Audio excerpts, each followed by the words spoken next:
अस्सलाम वालेकुम।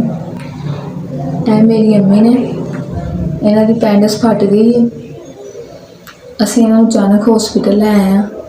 ਅਸੀਂ ਬਹੁਤ ਪਰੇਸ਼ਾਨ ਹਾਂ, ਅਸੀਂ ਬਹੁਤ ਗਰੀਬ ਹਾਂ, ਸਾਡੀ ਮਦਦ ਕਰੋ। ਅਸੀਂ 3 ਭੈਣਾਂ ਵਾਂ। ਮੇਰੇ ਅੱਬੂ ਇਕੱਲੇ ਕਮਾਉਣ ਵਾਲੇ ਨੇ, ਫੈਕਟਰੀ 'ਚ ਕੰਮ ਕਰਦੇ ਨੇ। ਸਾਡਾ ਕਿਰਾਏ 'ਤੇ ਘਰ ਹੈ। ਅੱਲਾ ਦੇ ਵਾਸਤੇ ਸਾਡੀ ਮਦਦ ਕਰੋ। ਅਸੀਂ ਬਹੁਤ ਗਰੀਬ ਹਾਂ। ਜਿੰਨੇ ਸਾਡੇ ਕੋਲ ਪੈਸੇ ਆਏ ਸਨ ਅਸੀਂ ਫੜ ਧੜ ਕੇ ਲਾ ਲਏ ਨੇ। ਹੁਣ ਸਾਡੇ ਕੋਲ ਪੈਸੇ ਨਹੀਂ ਹੈ। ਸਾਡਾ ਕਮਾਉਣ ਵਾਲਾ ਸਾਡੇ ਅੱਬੂ ਤੋਂ ਇਲਾਵਾ ਕੋਈ ਨਹੀਂ, ਸਾਡਾ ਭਰਾ ਵੀ ਨਹੀਂ ਹੈ। ਕਮ SVS ਤੁਸੀਂ ਸਾਨੂੰ 5000 ਰੁਪਇਆ ਭੇਜਿਆ ਹੈ। ਅੱਲਾ ਪਾਕ ਤੁਹਾਨੂੰ ਕਾਮਯਾਬ ਕਰੇ, ਅੱਲਾ ਪਾਕ ਤੁਹਾਡੇ ਰਿਜ਼ਕ 'ਚ ਇਜ਼ਾਫਾ ਕਰੇ। SVS ਅੱਲਾ ਪਾਕ ਤੁਹਾਡਾ ਇਦਾਰਾ ਹਮੇਸ਼ਾ ਕਾਇਮ ਰਹੇ।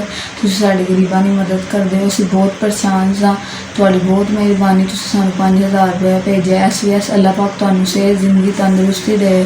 ਅੱਲਾ ਪਾਕ ਤੁਹਾਡੇ ਬੱਚਿਆਂ ਨੂੰ ਸਲਾਮਤ ਰੱਖੇ। SVS ਅਸੀਂ ਬਹੁਤ ਪਰੇਸ਼ਾਨ ਸਾਂ, ਤੁਸੀਂ ਸਾਨੂੰ 5000 ਰੁਪਇਆ ਭੇਜਿਆ। ਅੱਲਾ ਪਾਕ ਤੁਹਾਡੇ ਰਿਜ਼ਕ 'ਚ ਇਜ਼ਾਫਾ ਕਰੇ, ਅੱਲਾ ਪਾਕ ਤੁਹਾਨੂੰ ਕਾਮਯਾਬੀਆਂ, ਤਰੱਕੀਆਂ ਅਤਾ ਕਰੇ। ਆਮੀਨ।